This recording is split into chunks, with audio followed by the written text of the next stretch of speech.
Okay, so I woke up this morning and I realized that there's a lot going on in my head that I haven't really shared with anyone really. And I've had tons of opportunities, Oprah, interviews, to go on a platform and share hardships or just really anything that's going on in my mind. And I really don't think any of that is relevant to getting paid to tell your story. I feel like it's kind of silly. So I'm here honestly just to open myself to others and try to shed a light on if anyone out there has ever gone through hardships or whatever it is, just to put a light on it. And so that person doesn't feel alone, because I really know what that feels like. I haven't honestly shared this openly too as well, because I've always been scared of the judgment and definitely the embarrassment of the whole thing, period, and the skepticism and the cynical people of what and their opinions of what people would actually think. I do think I'm in a place now where I'm a little bit more confident that I can be willing to share openly my thoughts and what I've been through, because I haven't really had that outlet to share completely openly for so long, just scared of judgments, thoughts of other people and what they think or what they may say. And I think it's crucial for my heart and my head to be able to speak openly about it as if anyone else would.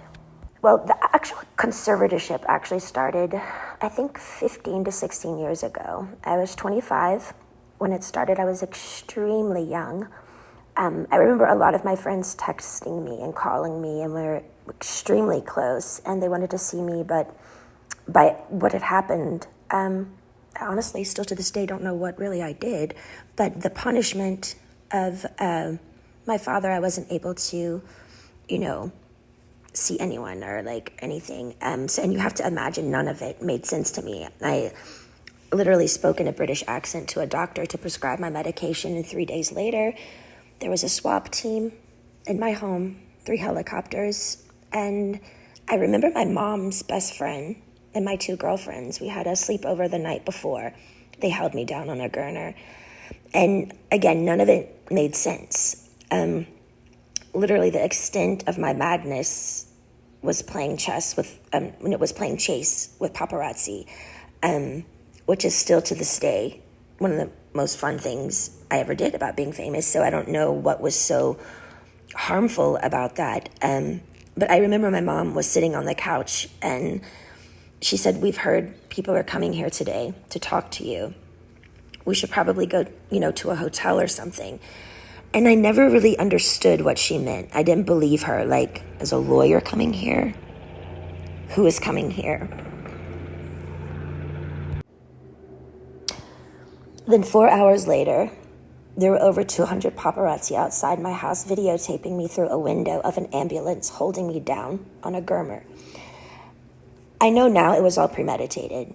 A woman introduced the idea to my dad, and my mom actually helped him follow through and made it all happen. It was all basically set up. There was no drugs in my system, no alcohol, nothing. It was pure abuse.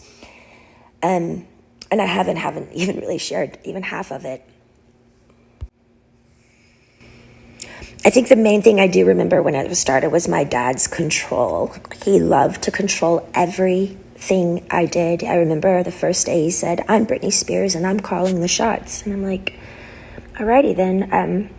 My brother was a football player. My dad was really, really hard on him when he was younger, really abusive. And I think when my mom gave him the idea for the conservatorship and his friend, I think he just really regrouped it and made such a really, really overhauling big deal out of it. And it was just really too much. I remember him always being in the office, and my girlfriend was his assistant, and they would just stay in there all day with the door shut, and I was never ever able to leave or go anywhere. My first job after the 2 weeks of being hospitalized and completely traumatized out of my mind, I did a TV show called How I Met Your Mother, and then I started working on an album called Circus. and started working away right away. All I do remember is I had to do what I was told. I was told I was fat every day. I had to go to the gym. I had to just, and I never remember feeling so demoralized, and just, they made me feel like nothing. And I went along with it because I was scared. I was scared and fearful. I didn't even really do anything. And I had like a swap team and how, like, none of it made sense to me. So since that day, I did probably 4.5 tours. I did an album circus, Femme Fatale, Britney Jean, and Glory. And then I started doing a Vegas show in Las Vegas, and I did that for 4.5 years. I do remember working, and I got to a point where, because my pride in my 30s, I have to live under my father's rules, and, the dancers are playing and drinking and having fun at nights in Vegas, and I couldn't do anything. And I remember just being like, my performances, I know, were horrible. Like, I even wore wigs, and all the dancers were doing all these nice, sexy head flip turns, and I had conditioner treatment in my hair and like these little caps over my head, and just during a whole show getting conditioner treatments just with wigs on, because I was just like a robot. Honestly, I didn't give a fuck anymore, because I couldn't go where I wanted to go. I couldn't have the nannies that I wanted to have. I couldn't have cash. And it was just demoralizing. So I was kind of like in this conspiracy thing of people claiming and like treating me like a superstar, but yet they treated me like nothing. Well, for some reason, I started to get a spark back. I remember recording Glory, and for some reason, I think producing and making music, and I went to this little Spanish house, and I got the fire back in my eyes for some reason, and it was at the end of recording Glory, and my son named it, and things started kind of taking a turn, because I started getting more confidence just for myself. And I think with confidence, people kind of like, oh, wait, what's going on now? Like, she's speaking up a little bit more, but it might not be particularly a good thing if I'd been quiet for 15 years. I think with confidence comes enlightenment, which makes you think better. And that's the last thing they wanted me to do, was to actually be better, because then who would be in control then? But it was really tricky, because I had to just play this role that everything was okay all the time. And I had to go along with it, because I knew they could hurt me. So I'm sitting here, like, my friends all drinking alcohol and having fun in these parties, and had no cash. I literally felt like a nun.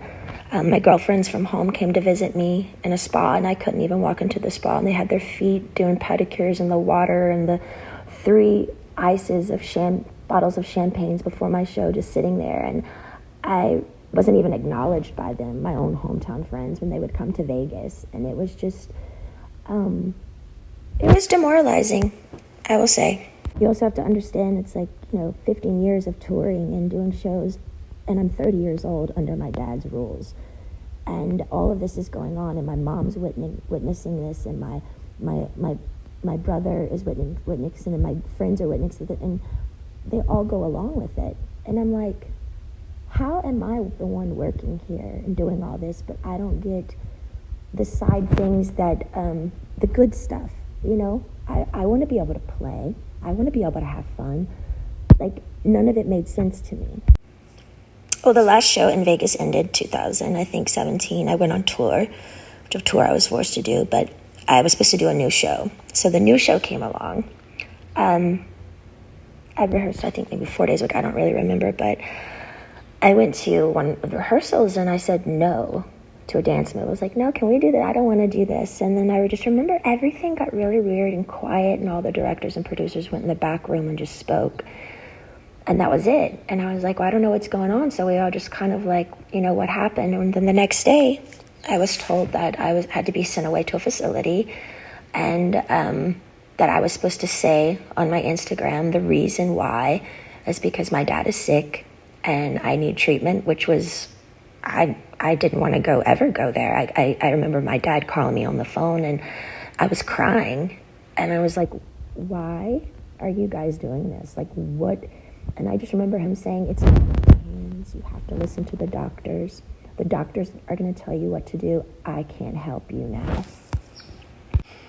And I remember his last words were, now, you don't have to go, but if you don't go, we're going to go to court, and there'll be a big trial, and you're going to lose. I have way more people on my side than you. You don't even have a lawyer, so don't even think about it.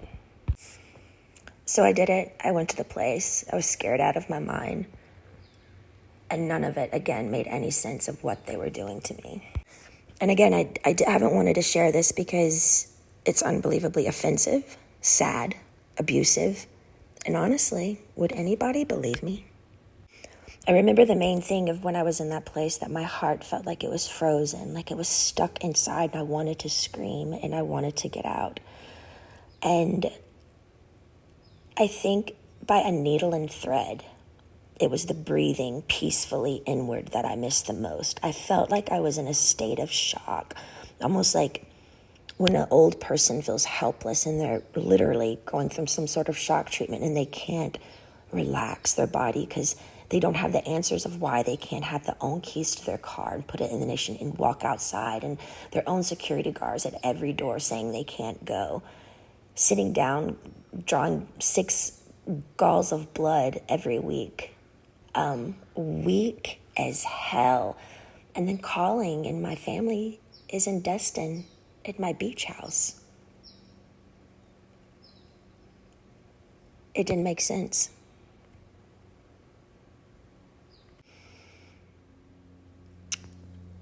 The main thing, I to this day, I kind of stopped believing in God at that time because I didn't know how they could have 40 people leave my house a day and me work from 8 to 6 at night.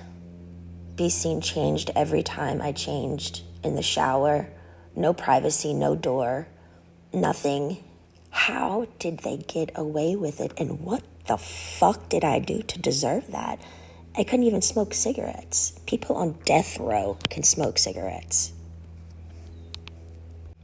I missed my AA meetings, although I was kind of forced to go to AA, and I'm not even an alcoholic. I actually enjoyed it because I thought the people were brilliant. They shared their stories just to share their story, and in a circle of women and men who just are trying to be better people and trying to touch other people.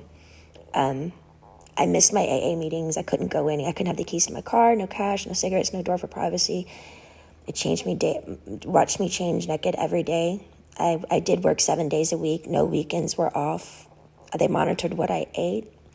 From 8 to 6, I work. Sometimes at 9 o'clock, I'd be able to watch a movie. Finally, the owner of the whole facility that I was always texting to try to be able to go somewhere, just get out of the house, that place somehow, he had to let me go because the Free Britney campaign came out. With all the pink t-shirts. I saw it on a lot of the morning shows, and people by word of mouth, and I think just by my fans knowing by heart that something was up. I remember one of the guys were on an interview on the street, and he said, you know what, I could be totally wrong, and if I'm wrong, I'll be really, really embarrassed, and I'll just go have a drink somewhere. He said, but I do feel like they're doing something to her right now, and I'm not surely what it is, but that's what my heart says. But the whole thing that made it really confusing for me is these people are on the street fighting for me, but my sister and my mother aren't doing anything. To me, it was like they secretly, honestly liked me being the bad one, like I was messed up, and they kind of just liked it that way. Otherwise, why weren't they outside my doorstep saying, baby girl, get in the car, let's go? I think that's the main thing that hurt me. I couldn't process how my family went along with it for so long. And I mean, almost half a year, you know? And their only response was, we didn't know. I'm like, I'm on the phone telling you right now, I'm here, please. Eventually, by the grace of God and praying on my knees, I left the place. But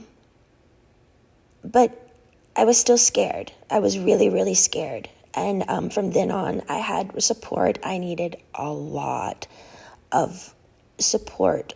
And I found two really, really great people that would come to my house weekly and just help me with my mind, because I didn't understand all the therapy that I had to do there. But why have therapy when it's forced and in like a militant, almost prison-like way that like is where you're not even all there? None of it made sense. Well, I think my strength grew because I didn't reach out to my dad anymore. And they were playing the game of ball and twist of, she's going to come running back to us because, we've scared her and we're the bosses here. But I didn't.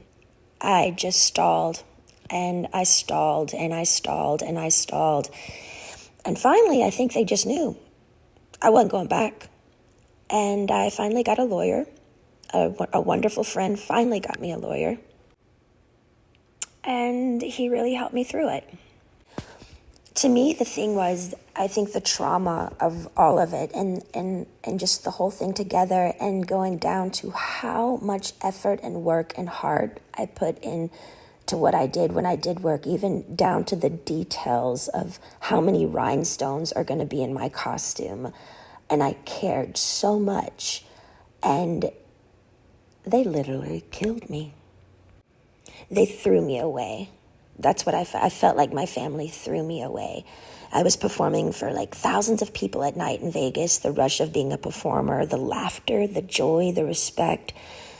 I was shaking over 40 people's hands every night before a show, training weekly, 3 training sessions a week, AA meetings, therapy sessions. My dad literally, I was a machine. I was a fucking machine. Not even human, almost. It was insane how hard I worked. And the one time I speak up and say no in the rehearsals to a fucking dance move, they got pissed. I feel like the scare tactic and how badly they treated me in the end, I think they thought I was going to come begging back to work again because they thought, I needed them. Because they put me in an ignorant, scared state of mind to make me feel like I needed them. And if you don't do what we say, we're going to show you who's boss. I didn't play their game anymore. I got on my knees every day and I prayed. I held on like a needle and thread to some sort of existence because they had made me feel like nothing for so long. I knew in the deepest part of my core, I knew I'd done nothing wrong and I didn't deserve the way I'd been treated. I do think the hardest thing for me was I wanted to use my feet and leave and run or go somewhere. I had to be placed in a chair from like 8 to 6 every day. I couldn't take it. I talked to rabbis. I've talked to grown men about it, and they're like, we don't see how you did it. Honestly, I don't either. And through that, I remember saying, I don't believe in God anymore. I honestly deserve an award for acting like I was okay every day. I thought they were trying to fucking kill me. I remember one time I was backstage and I needed my inhaler. And I opened up to my assistant because I had my phone with me, which I'm not supposed to have my phone underneath the stage. But I said to her, you know what I'm doing. I was talking to a guy and he wanted to just leave the country with me. We had it all set up to just leave. And it was a secret relationship. And I said, my biggest fear was, what would my dad do if I did do something wrong? What if I left the country? What if they found me? And what would they do? And I said, I feel like they would lock me up or something or really hurt me. And she looked at me and she said, are you kidding me, Britney? Your dad would never do that to you. And I didn't even do anything wrong, and he still did it. I'm honestly more angry at my mom because I heard when reporters would call her at the time and ask questions of what was going on, she would go innocently hide in the house, and she wouldn't speak up. It was always like, I don't know what to say. I just don't want to say the wrong thing. We're praying for her. I feel like she could have gotten me a lawyer in literally 2 seconds. My friend helped me get one in the end, but every time I made contact with a firm, my phone was tapped, and they would take my phone away from me. And again, I get nothing out of sharing all of this. I have offers to do interviews with Oprah and so many people, lots of money, but it's insane. I don't want any of it. For me, it's beyond a sit-down, proper interview. I had no contact in that place for so long, and my heart would just want to stand up in my family's faces and scream and cry and throw a tantrum and go back in time and do exactly what I wanted to do at those times. Yeah, and might even spit in their fucking faces. Why? Because the pain my family gave me, sitting me there all day and not being able to use my feet, as they watch their grandchildren run bases to base in a family neighborhood, as if I'm dead or I don't exist, honestly makes me look up and say, how the fuck did they get away with it? How is there a God? Is there a God? Giving 8 galls of blood weekly, not being able to stand up. I was so weak. And my family's at my beach house. I was scared, broken. I'm sharing this because I want people to know I'm only human. I do feel victimized after these experiences, and how can I mend this if I don't talk about it? I have an amazing song right now with one of the most brilliant men of our time, and I'm so grateful.